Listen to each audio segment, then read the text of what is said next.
Bonjour à tous, bonsoir à tous. Merci d'être là encore à cette heure-là et pour nous écouter. Alors, rapidement, on va présenter SBT et tout d'abord, on est très heureux d'être présent dans ce panel d'experts qui concerne les sciences cognitives parce que comme l'ont déjà rappelé nos deux précédents personnes, les sciences cognitives, c'est un tout, c'est pas uniquement les neurosciences. On entend beaucoup parler de la vague des neurosciences, mais c'est pas que ça. Les sciences cognitives, c'est un tout. Ça permet d'avoir un environnement global aux humains, à nos apprenants qu'on prend en considération dans leur globalité, y compris leur environnement, leurs émotions. Voilà, c'est vraiment une totalité à prendre en compte. SBT, en quelques mots, c'est une entreprise qui existe depuis 20 ans, on fête les 20 ans cette année, et qui allie sciences cognitives et digitales au service de l'humain, que ce soit pour la formation, pour le domaine du RH ou même pour le domaine médical avec de la remédiation cognitive. Et donc c'est Sandrine qui va commencer par vous faire des petits exercices. N'hésitez pas à intervenir de temps en temps si vous voulez, puis on réservera un temps de questions à la fin.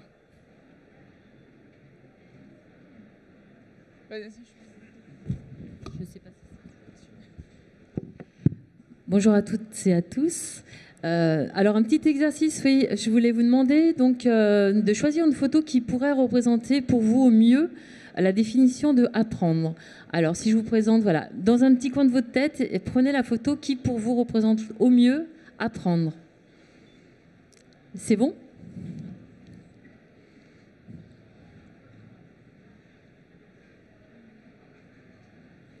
Qui a pris la photo numéro 1 ?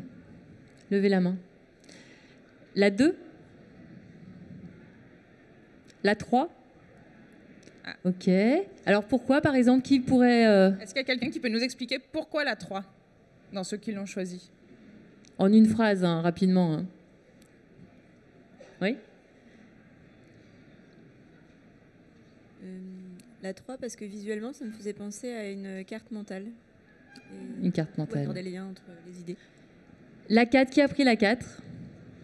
Oui. Un petit mot sur la 4 peut-être ? Source de tout le savoir qui va permettre ensuite de pouvoir expérimenter par soi-même ou par faire des cours, etc. La bibliothèque de connaissances, oui. Ok. La 5, qui a pris la 5 ? Ah, j'aimerais entendre quelqu'un sur la 5. Le plaisir, la joie d'apprendre. Plaisir et joie d'apprendre. C'est intéressant. Bon, là, juste peut-être un panel de vos représentations. On voit bien qu'apprendre, il y a beaucoup de représentations. Chacun a sa représentation d'apprendre. Et c'est vrai que apprendre, c'est un petit peu tout ça. C'est la joie d'apprendre, c'est la bibliothèque de connaissances sur laquelle on va se baser, c'est la découverte, c'est l'expérimentation. On va voir un petit peu ça tout à l'heure. Donc en fait le cerveau effectivement c'est une machine impressionnante, hein, 100 milliards de neurones avec les cellules gliales, ce qui fait à peu près autant d'étoiles que dans notre galaxie, une machine à calculer un nombre impressionnant d'opérations à la seconde, une machine à produire de l'intelligence et surtout une machine à apprendre. Et c'est important dans le monde dans lequel on vit. On vit dans un environnement qualifié de VUCA. Vous avez certainement entendu parler de cet acronyme qui circule depuis une dizaine d'années, qui a été proposé par l'armée américaine pour décrire des environnements qui sont volatiles, incertains, complexes et ambigus. Et ben, chacun doit s'adapter donc, face à ces changements, doit s'adapter. On doit adapter nos modes de management, de prise de décision, de communication et surtout d'apprentissage. C'est vrai que les connaissances que l'on a acquises sur les bancs, elles servent en partie, hein, c'est la base de connaissances, mais on voit bien qu'on apprend aussi chaque jour de nouvelles informations. C'est aussi grâce à notre plasticité cérébrale, donc la formidable caractéristique de notre cerveau, qui fait que notre cerveau se transforme continuellement en fonction des expériences que l'on vit. Et plus elles sont riches, et plus le cerveau va se transformer de façon à produire des comportements vertueux. Et en plus, donc, apprendre à apprendre, vous voyez que c'est une capacité qui est une compétence clé du 21e siècle, donc, qui a été identifiée. Donc là, c'est le forum Davos. Donc, on doit, chaque personne doit cultiver, doit se développer dans cette de compétences clés de demain, surtout avec l'arrivée de l'intelligence artificielle. On doit développer les compétences qui sont spécifiques à l'homme. Et apprendre, c'est spécifiquement aussi, c'est très humain, c'est assez naturel. On voit les enfants qui apprennent naturellement. Hein. Et donc, comment maximiser ces apprentissages pour que ça soit aussi le plus facile possible. Juste une petite question. Le multitasking est un fantasme car A, B, C ou D à votre avis? Alors, A, l'attention ne peut se porter efficacement que sur une tâche à la fois. B, contrairement aux femmes, les hommes ne savent pas faire deux choses en même temps. Je vois des sourires dans la salle. Hein. Nous n'utilisons que 10% de notre cerveau, nous sommes donc limités par notre biologie. Et D, il n'existe pas d'activité multitâche à proprement parler. Qui a choisi D? Oui, quelques personnes. Qui a choisi C?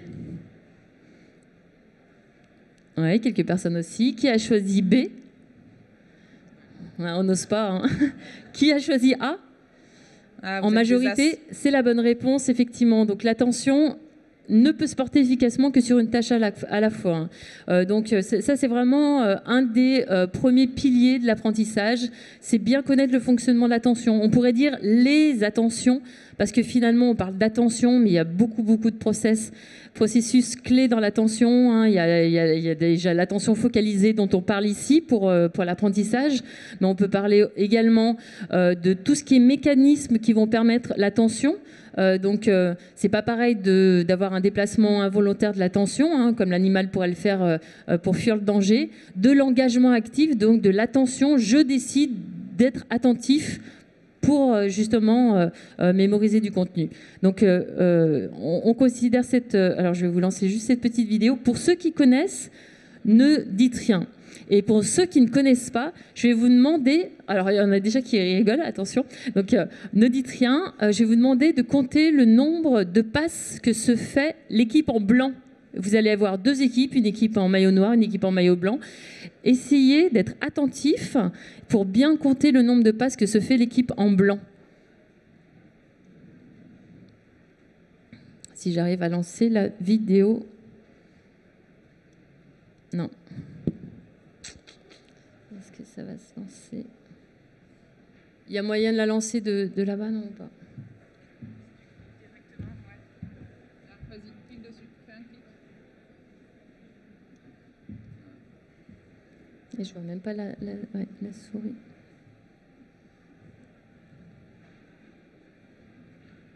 Freeze it.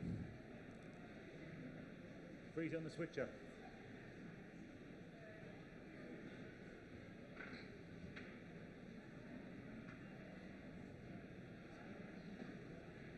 Sinon, on peut juste la lancer en mode non panorama. Le suspense est intense. On peut la lancer directement, peut-être comme ça. Voilà, agrandissant. Ah, c'est pour ça, ouais. Faudrait le faire un partage.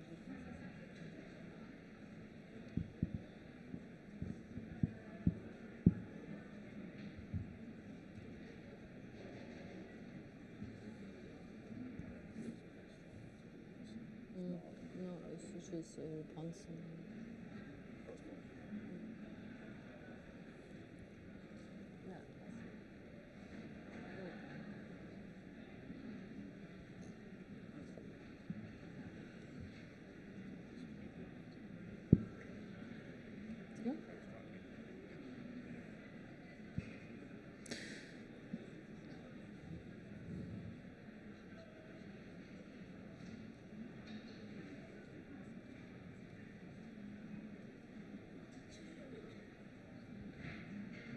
Ça arrive, hein.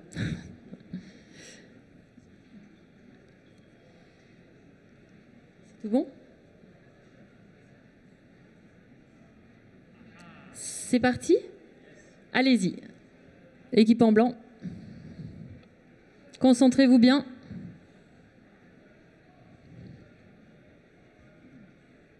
Merci.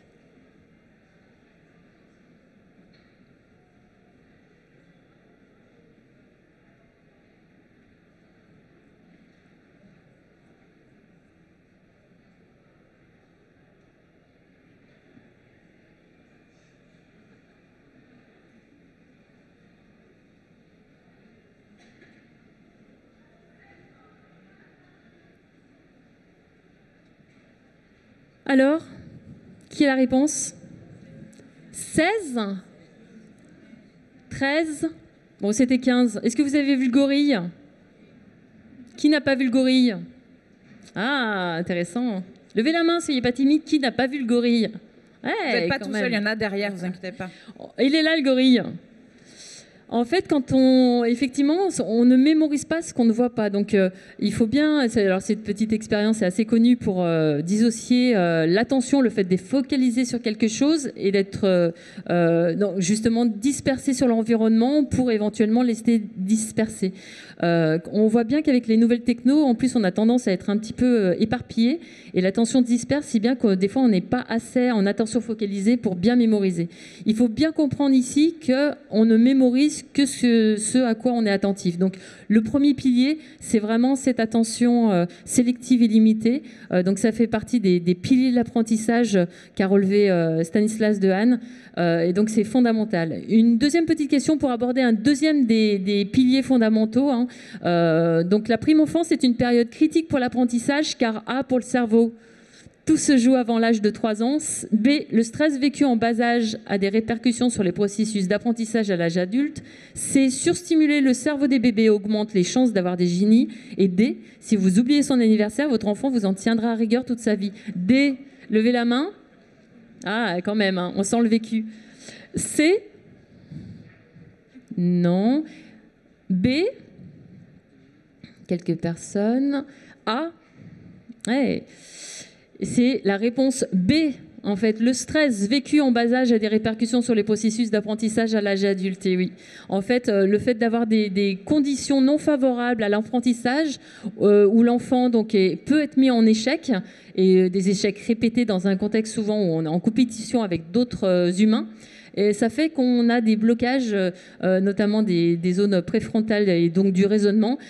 Et donc, à chaque fois qu'on va revivre des situations d'apprentissage, même à l'âge adulte, ça peut revenir et nous empêcher d'apprendre correctement. C'est une expérience qui a été mise en place sur des anagrammes. Donc, Nivea, c'est une anagramme de Evian. Et inversement. Et donc, dans un exercice de psychologie cognitive, on met 2 groupes, avec un groupe qui a 3 anagrammes à résoudre, dont 2 qui sont en fait insolutionnables, et puis donc un autre groupe qui a 3 anagrammes faciles à résoudre. Et en fait, donc au premier échec, on demande de lever la main rapidement dès qu'on a fait la résolution d'une anagramme, donc les mains se lèvent, etc. Et pas pour les personnes, bien sûr, qui sont dans le groupe qu'on a biaisé.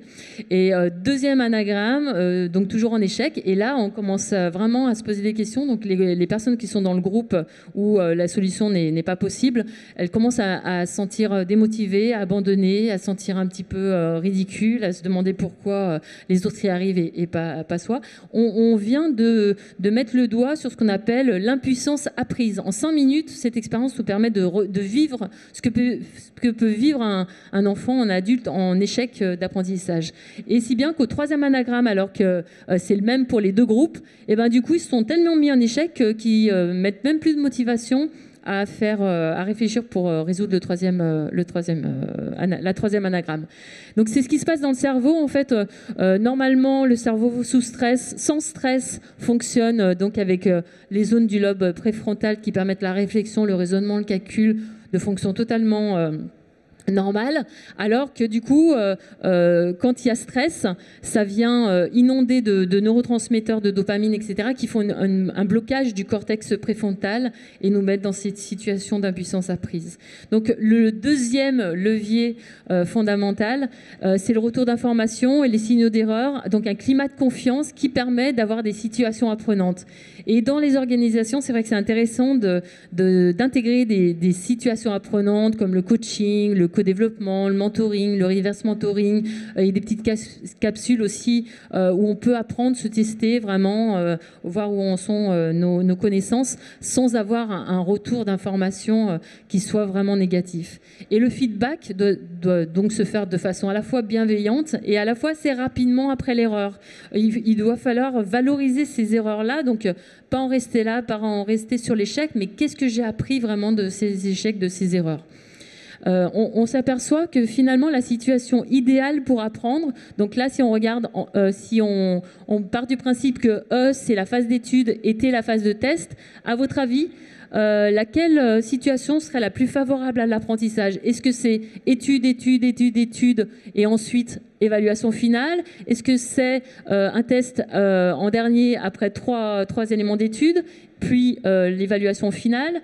Est-ce que c'est étude, étude, test, test? Ou encore, est-ce que c'est étude, test, test, test et ensuite évaluation finale? Donc à votre avis, l'évaluation finale est meilleure quand on fait 1, 2, 3 ou 4? Qui prendrait 1? Qui prendrait la 2? La 3? La 4? C'est la 4. C'est bien la 4 qui permet d'avoir une évaluation finale qui est meilleure. On a besoin vraiment de tester, de retester, de encore retester son bagage initial pour arriver. Et c'est comme ça finalement qu'on apprend le plus. On a tous appris aussi de ces erreurs. C'est important aussi de pouvoir tirer les apprentissages de ces erreurs. Donc, les tests ne se contentent pas de mesurer les acquis, mais font partie intégrante de la pédagogie. C'est ça qui est important aussi dans tout phénomène d'apprentissage, pas seulement en distanciel, mais aussi en présentiel. Donc c'est important aussi de le prendre en compte. Et puis bien sûr, on espace les entraînements pour apprendre naturellement, petite touche par petite touche. Le stress. Voilà, c'est bien dans une certaine mesure, c'est bien pour s'engager parce que ça peut être intéressant aussi pour éveiller l'attention, pour vraiment éveiller les ressources attentionnelles, les modalités sensorielles. Mais trop de stress va faire ce qu'on a vu tout à l'heure, donc un blocage qui peut au contraire démotiver complètement l'apprenant. Donc attention aux neuromythes à travers ces deux questions. Donc on n'a pas vu tous les piliers de l'apprentissage, tous les piliers fondamentaux. Mais ce qui est important de voir, c'est qu'il y a beaucoup d'idées reçues, surtout à l'ère des neurosciences, etc. Donc qui peut être considéré comme un effet de mode, mais alors qu'on en est qu'au tout début vraiment de l'avancée sur les connaissances sur le cerveau. Elles évoluent, ces connaissances. Avant, on parlait de cerveau droit, cerveau gauche. Ça nous paraît complètement maintenant dépassé, puisqu'il n'y a aucune preuve scientifique qui montre que les deux hémisphères cérébraux fonctionnent de façon dissociée. Donc c'est important quand même de balayer tous ces neuromythes. Et la première chose pour moi et pour SBT en général, c'est que chaque apprenant puisse prendre connaissance du fonctionnement de son cerveau. Il faudrait donner des cours à tout le monde sur comment on fonctionne. Les enfants, pourquoi on ne leur fait pas des cours sur l'attention? On leur demande d'être attentifs, mais qu'est-ce que c'est vraiment d'être attentif? Comment se concentrer? Comment apprendre? On rentre avec sa poésie le soir et on doit l'apprendre. Et voilà, chacun, on essaye, on fait chacun à sa manière. Des fois, on se trompe. On pourrait vraiment maximiser aussi les apprentissages en partant de ces connaissances-là. Donc voilà, c'est Laborie qui l'avait déjà dit en fin des années 70, début des années 80.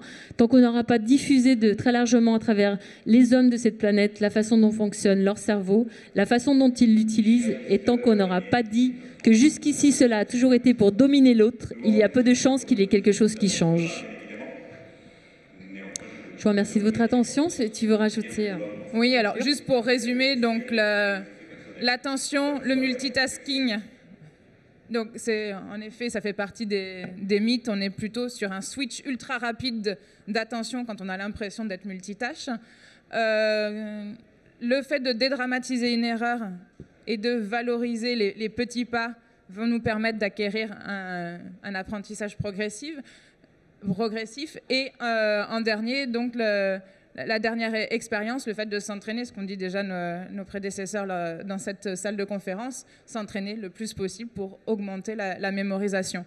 Chez SBT, on utilise tous ces moyens mis à notre disposition par les recherches des neurosciences et des sciences cognitives dans leur globalité. Pour faire des parcours sur mesure, on n'a pas une méthode miracle en vous disant venez chez nous, vous allez voir, on va tout passer dans une moulinette et derrière, vous allez en ressortir avec un super parcours de formation. Ce qu'on va vraiment faire, c'est déjà questionner, vous, tout ce que vous nous amenez. Est-ce que votre idée, votre cahier des charges correspond réellement aux besoins de l'utilisateur final? Parce que des fois, quand on est chef de projet formation ou RH, on a des grandes idées qui ne correspondent pas du tout à ce que veulent derrière nos utilisateurs finaux, à la façon dont fonctionne leur cerveau et le temps qu'ils vont avoir à ces périodes d'apprentissage.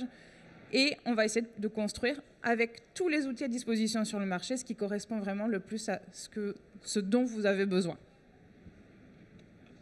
Merci. Alors, on a 10 secondes pour des questions si vous voulez. Sinon, on se retrouve sur le stand E90. Alors là, le salon ferme. Nous, on est là encore demain si vous voulez. Merci à tous. Merci.